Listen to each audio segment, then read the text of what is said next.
Info Plus for genuine information.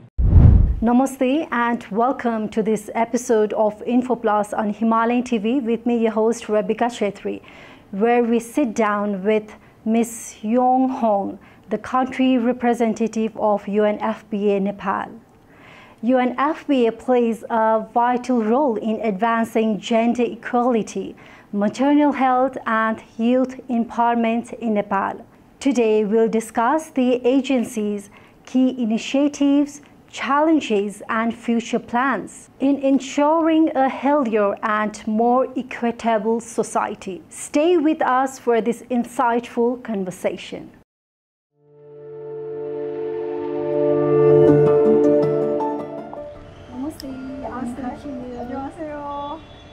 Pleasure meeting you. Nice to meet you. Thank you so much.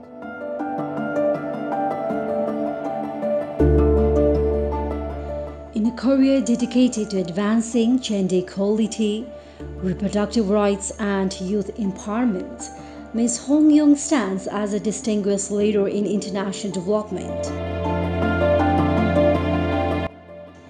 She currently serves as the country representative of the United Nations Population Fund, UNFPA, to Nepal.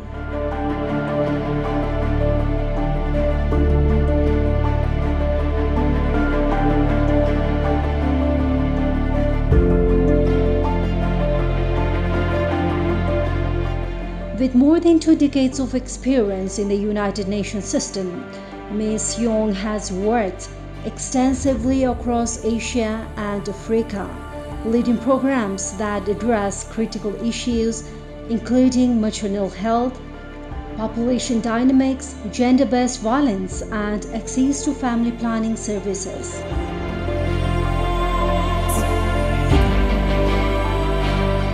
Before coming to Nepal, she held several key positions in countries such as Bangladesh, Myanmar, and Mozambique, where she spearheaded initiatives to strengthen health systems, promote women's rights, and support adolescent and youth development.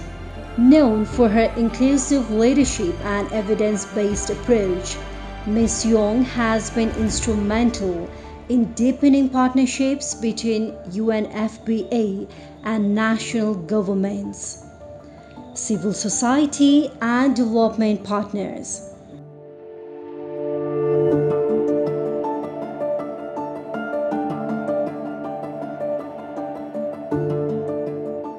Since taking office in Nepal, Ms. Yong has focused on enhancing reproductive health services, promoting gender equality, and supporting vulnerable communities, particularly during humanitarian crises.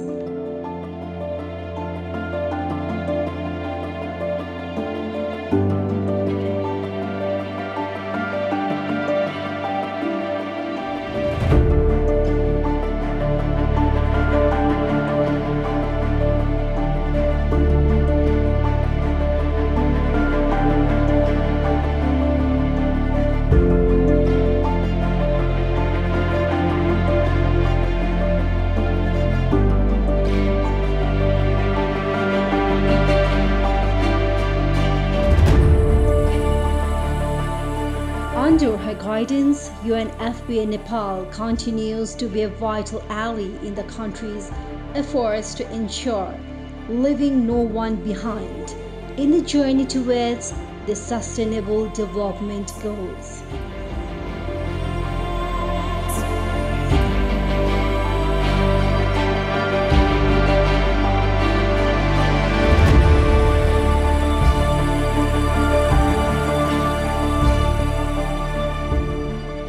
Ms. Hong Yong's vision, empathy, and commitment to human rights reflect the very essence of the United Nations values, making her a trusted advocate for women, girls, and marginalized population across Nepal and beyond.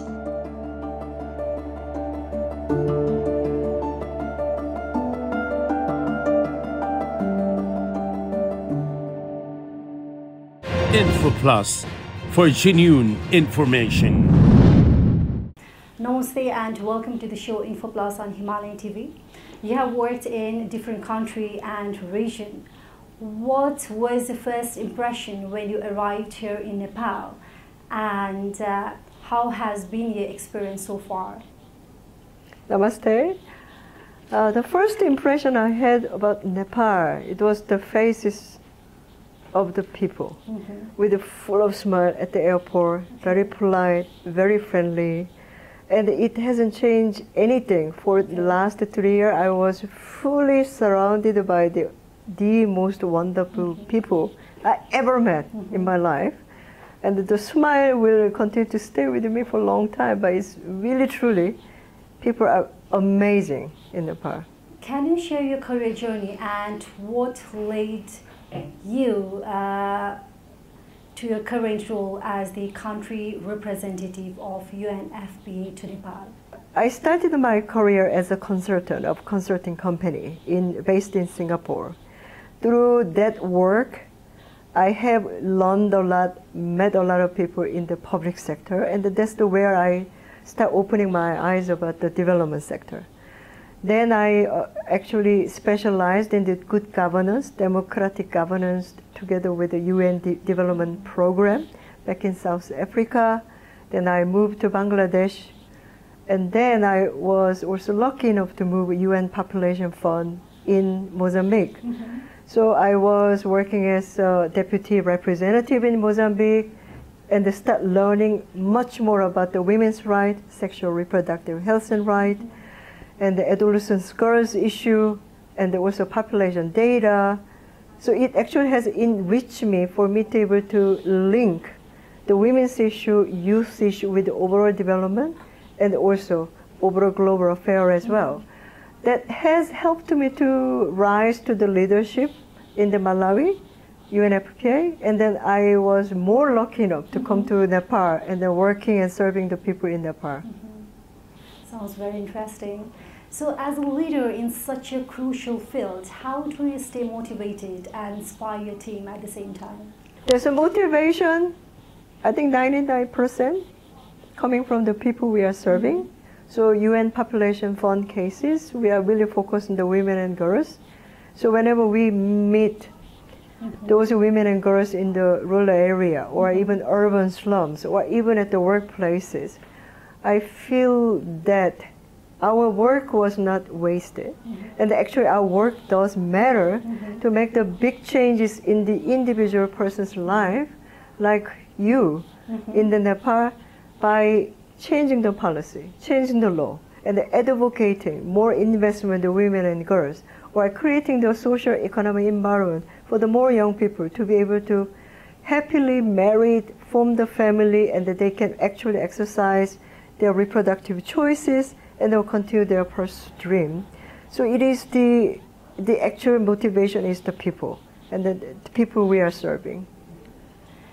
In your journey across various continents, from South Korea, Malawi, and now in Nepal, what personal experience or lessons that has most shaped your passions from advancing gender equality and reproductive rights? When I grew up in Korea, I witnessed almost 1 or 2 decades of the democratic movement. So we are one of the generation change the government and bring the people's power at the center of the governance agenda. And I could feel the differences before and after, when the society is more embracing the freedom, more embracing democracy, and more embracing the human rights. And I was one of the beneficiaries to grow up in the society that, as a woman from very conservative society, I could pursue my dream without much barrier, and also continue to carry on my journey to really make the contribution to my own society, but also the global community. That's one of the biggest motivation also I had, is what I have seen in Korea and actual impact. So Malawi, South Africa, Mozambique, and then Nepal, for me it's very clear. More girls, more women in Nepal should enjoy the same opportunity, same level of the freedom I had. And then what we are working on is really truly empower them to really become who they want to be. And I really want them to feel that women can do more than just a mother. They can be a mother as well as also achieve many other things. And I think we are making progress pretty well, but of course there are more things to be done. So I believe you had a pretty good experience till now in all the sectors, in all the countries you have been. Encouraging experience I have when those adolescent girls realize the importance of the education and also learn how to, protect themselves and also exercise that knowledge to avoid their pregnancy. Because certain country I worked with, almost like half of the girls were dropping out of the school before age of the 18. Okay. So they tend to become the mother very fast, but also they tend to remain in the poverty because of the wrong choice they made at the earlier stage. So through the education, through the very regular empowerment interaction among the girl together with the boy, when they really reach the realization about what they need to do to be able to pursue their life dream, and that they actually practice what they learn, and that actually was also resulted in the longer stay in the education, it was pretty rewarding. Because at the end, it's not just about our work. It was more about people we are actually working with. They are taking their own life in their own hand, but by making right decision. And then more and more women are educated and they're getting a job and they're making their family life better. So I could see the whole empowerment progress, whole journey of the women's empowerment in many countries. Sounds very rewarding and challenging at the same time. It was. How was your first experience here in Nepal and with the Nepali food? Was there anything that surprised you? I was very surprised that actually some Nepalese food are much more chili hot, hotter than Korean food, because Korean also we like the very spicy food, but some of the Nepalese food was very, very spicy. And also we have a momo in Korea, similar version, but how diverse taste of the momos are available in Nepal, I was very impressed. You are here since 3 years. So did you find any similarities between the culture, traditions, and as you say, the food, as you found some similarities between momos? Yeah, between Korea and Nepal? And Nepal? A lot. I think the family value at large is very, very similar, and that the respect for the elderly is really, really same.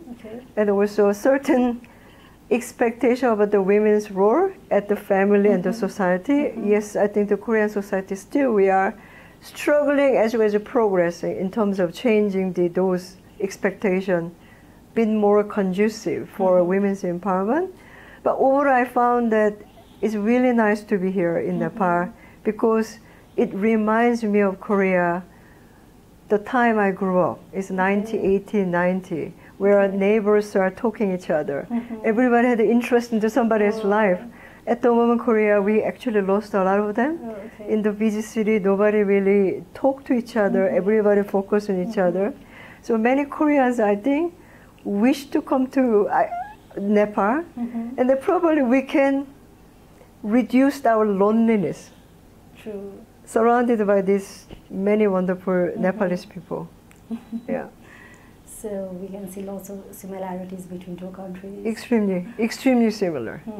I mean, maybe that's why many Korean love Nepalese people. Also, many Nepalese also wants to Korea. And also, we have a very long history together. Absolutely, absolutely. And then, in a large part, nobody noticed me as a Korean. If I walk around, everybody think I'm a Nepalese. So I was blended into the society very easily. Can you give us an overview of your work here in Nepal with UNFPA and also its mission? If I want to brief you about what we are doing, I want to say 3 areas are quite important. One is the maternal health. So so many women still. So UNFPA are really, UNFPA in Nepal is focusing on, number one, maternal health to save the life of the women who are or who want to become the mother and who are actually a backbone of the family. Second, we also want to work on enhancing access to family planning, because women should be able to choose when they want to have a family. Whatever condition they have it, they should be able to form the family when they are ready, when they want to. But sometimes some of the part of the Nepal, women's access is not guaranteed. So that's why we are really focusing on removing the barrier to access to family planning. Last one is gender-based violence. Unfortunately, so many women's story about the domestic violence or gender-based violence are not told, and that they don't have the access to information. They don't have means to reach out to centers where they can access services, but mostly they're really forced to keep quiet, being silent about their experience, and that they are even hopeless to looking for the help. We believe that this is one of the main fundamental issues, bring down the development of Nepal, not only the women, entire family around the women. So we really want to continue to invest into the creating the service for the gender-based violence survivor, but also preventing those unfortunate events occurred in the society. Yeah. As you just mentioned, that UNFPA has been working towards 3 transformative zero: zero unmet need for family planning, zero preventable maternal health, and zero gender-based violence. How is Nepal progressing on the fronts on these regards? We have reduced the maternal mortality by half over the last 1 decade. Also, for example, one-stop crisis management center at the district hospital level. This is a center where one-stop gender-based violence survivors responsive services are provided. 10 years ago, there were only 2 centers in this country. Today, we're talking about 92 centers, and thousands of women and girls are actually visiting and they're receiving the services. And then a lot of cases, they are receiving the justice as well. To me, it is very remarkable, because Nepal still remain in Nepal is still regarded as the least developed country, although next year probably we will graduate from it. The poverty didn't stop from stop the country from progressing human rights issue, particularly gender equality. And this is one of the good progress made by government, but really more so by the people of the Nepal, civil society members, development partner, together with the UN agency. So I'm really proud. Whether we have achieved everything, whether we really zeroing down all the negative, harmful practices, no. Still, we are at the almost like a base camp of the mountain. By 2030, Nepal need to reach to the top of the mountain, the summit. So now we need revisit, revitalize our effort, and refocus, reprioritize our investment to reach the summit. And I'm very sure Nepal can do it. Nepal women can do it, Nepal men can do it, and this is a society. I really have a huge effort achieving the goals by 2030.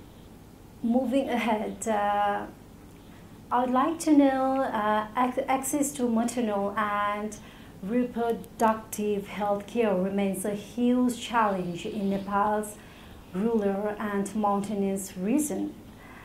As you've been the representatives of UNFPA, how are you addressing these disparities here in Nepal? Sure. There are certain pockets of the Nepal, particularly in the mountain area. Still, a lot of people have difficulty to access those services.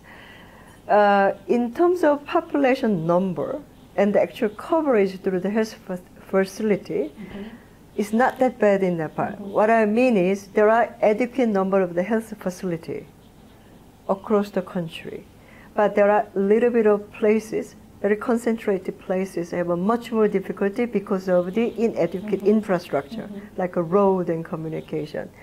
The most remote area with those barriers, probably we need to invest more into technology innovation. So telemedicine or many other means that we can actually apply for them to be able to access it more easily without taking risk or spending so much money to be able to travel. But at the same time, the barrier in the access to health services, particularly maternal health or sexual reproductive health services, is not just about reaching to the health facility. At the moment, because government Nepal really increased access to services, so coverage is not the main concern. For us, what we understand is quality of services at the facility, how women and the girls are receiving it. So there is more need for skill training of the medical practitioners and also increase the quality of the equipment for them to be able to get the right diagnosis and then timely treatment. And also overall facility need to be updated even in considering the impact of the climate changes, because some of the area, not only the mountain, but Terai region, they have extreme heat. Certain area in the mountain area, they are really fighting for extreme cold spell and also water shortage and then etc., etc. So there are many things to be done, but technology can be applied. Also, quality care has to be one of the main priority for the government and the partners to be able to invest further. As youth makes up a large portion of population in Nepal, how is UNFPA cooperating with the youths to address the issue and to give the services and accurate information in terms of sexual and reproductive health issues? Sure. One thing, I hope you will have time to learn more about the UNFPA. Yeah. The mandate is very, very relevant to so many women. Oh, so okay. the word itself, every pregnancy is wanted. Oh. But reality is not. Exactly. Because many pregnancies they are forced, didn't have choices, they didn't want it. Exactly. So those wording is very, very only really touching the women's heart. Exactly. You also recently partnered with the Dhulikhel Hospital to launch Nepal's first menopause clinic.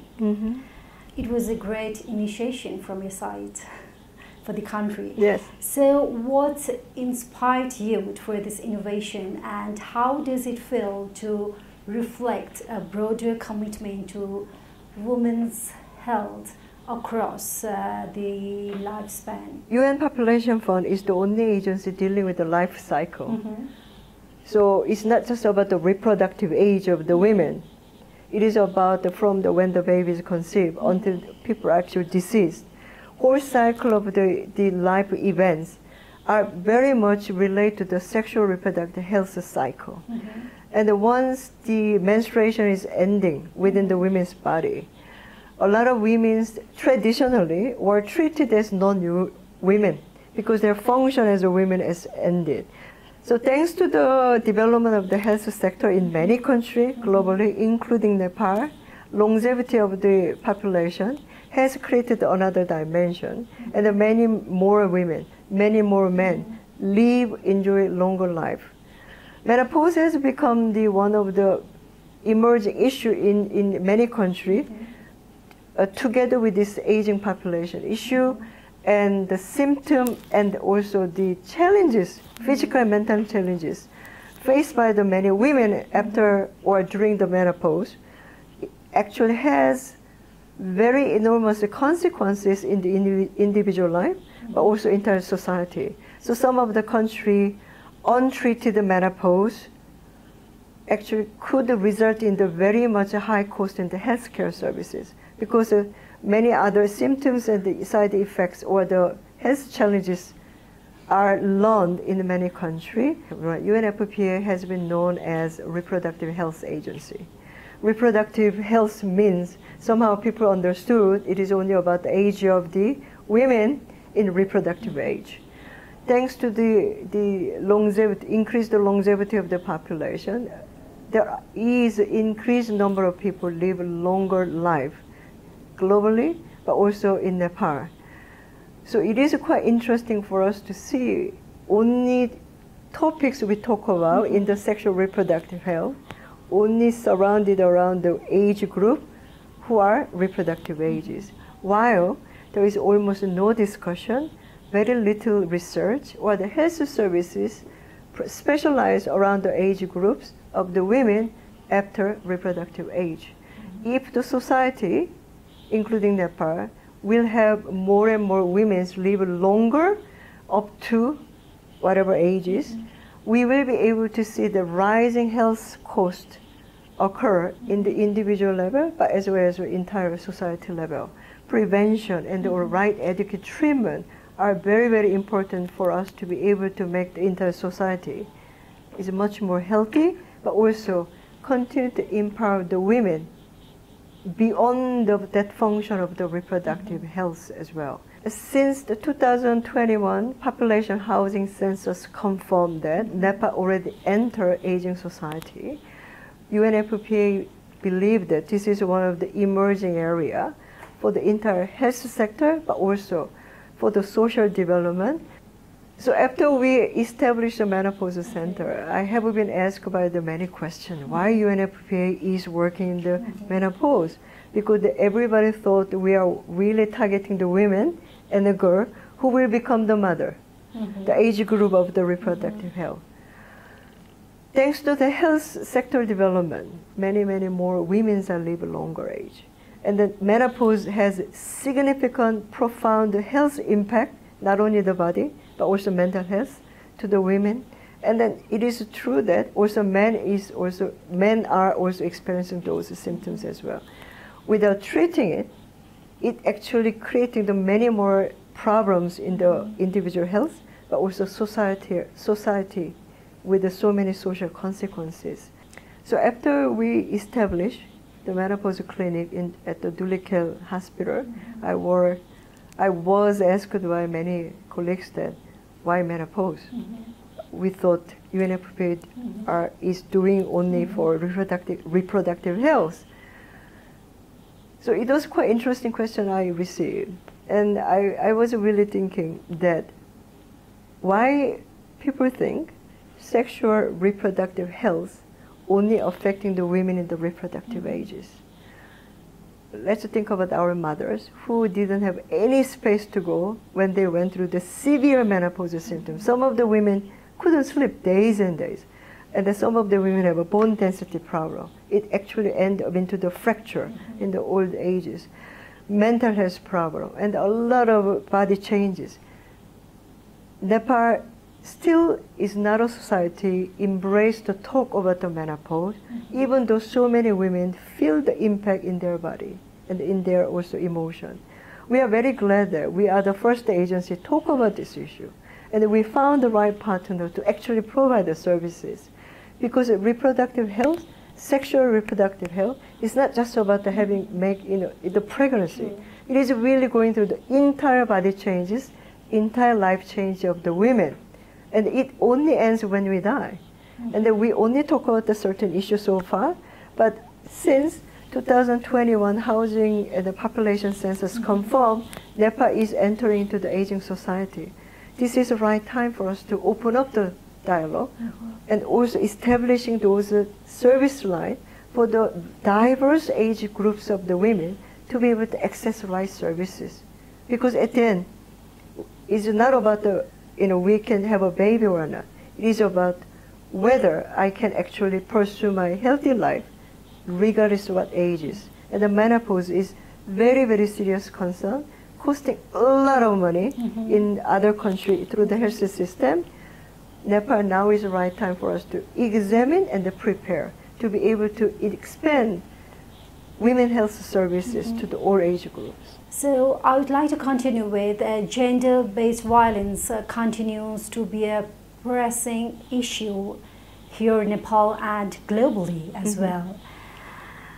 What are some of the innovative awareness or support initiatives UNFPA has laid to address on this? So we have tried a number of the different approach to increase the awareness among the general public.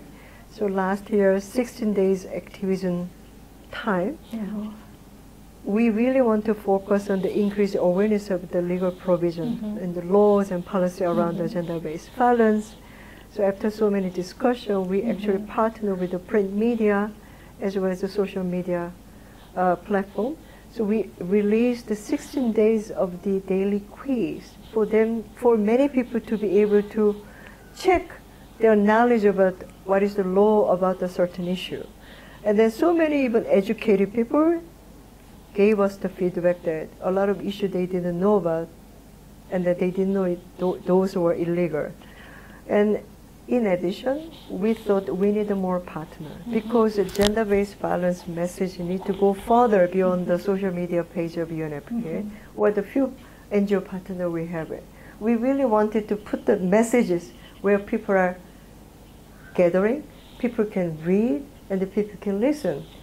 So we are actively engaging with the private sector partner, the Manakamana Cable Car Company, and the Buddha. We just signed a partnership with the both company because there are many people using their services. They are actually providing those messaging, placing those messaging to where actually individual tourists or the passenger sit or gathering. So they are sending out the message much faster at the places where we can reach easily. So we want to make sure that GBV message is not just, sitting in the government or sitting in the library or our offices.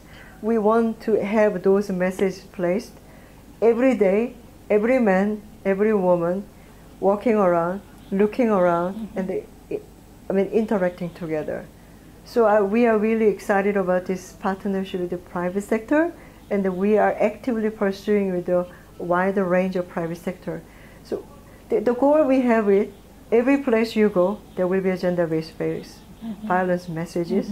Every man and women aware of what they can do, what they should not do it, but most importantly, where they can get the help. As we know, UNFPA often works beyond the scene with the Nepal's government.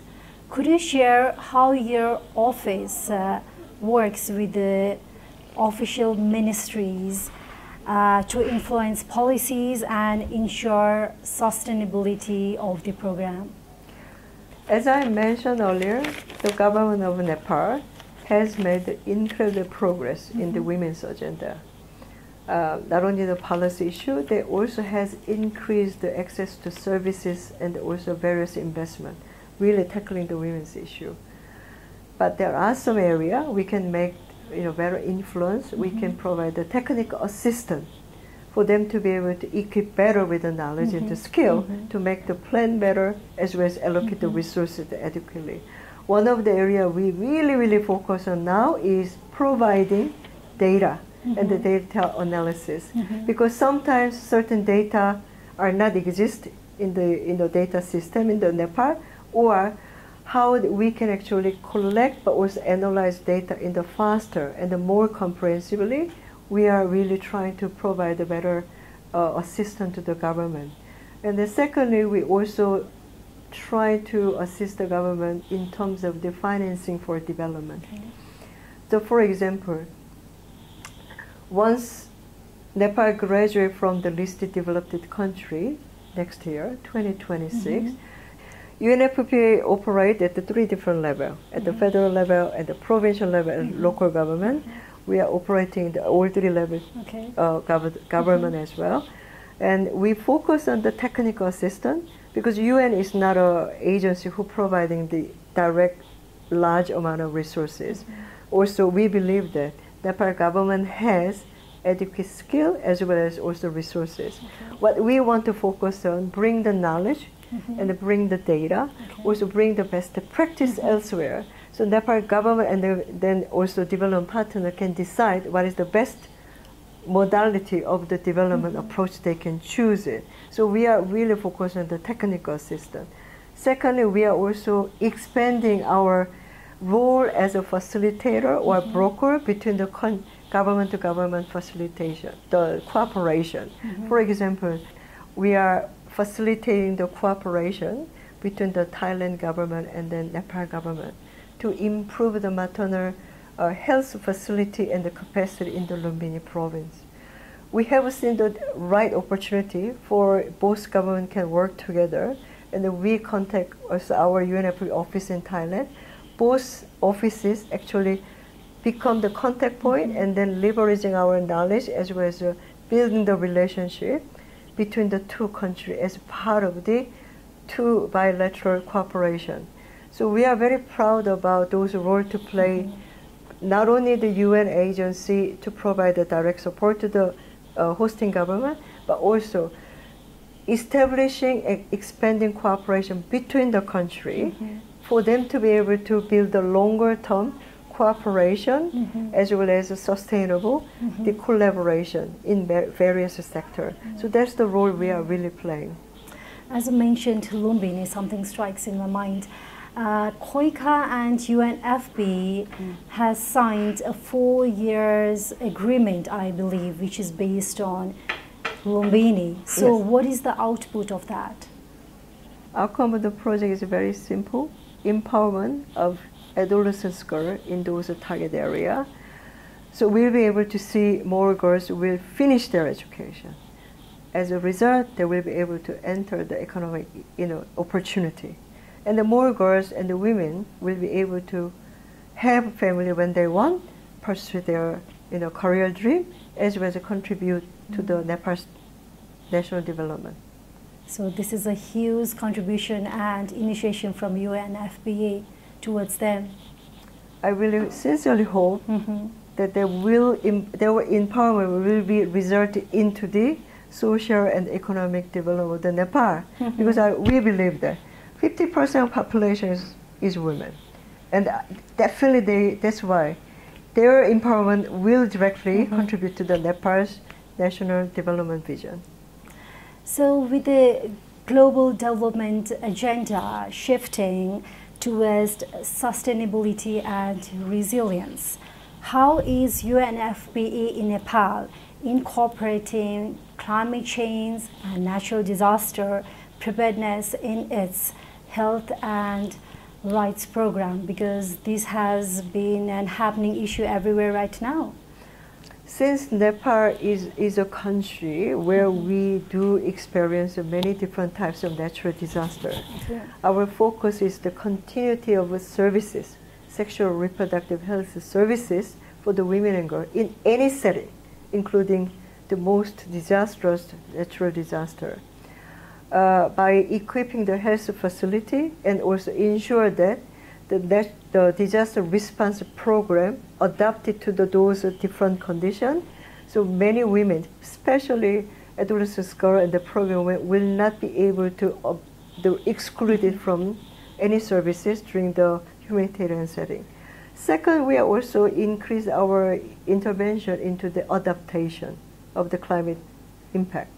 So we are implementing a program in Madhesh and the Kanali provinces by assessing the vulnerability related to the natural disaster, that including the earthquake, but also climate impact like extreme heat and the cold and the water shortage, etc.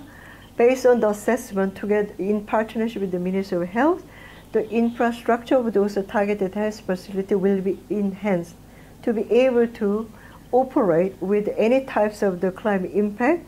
Women and girls will be able to access the services, but in a much more safer environment.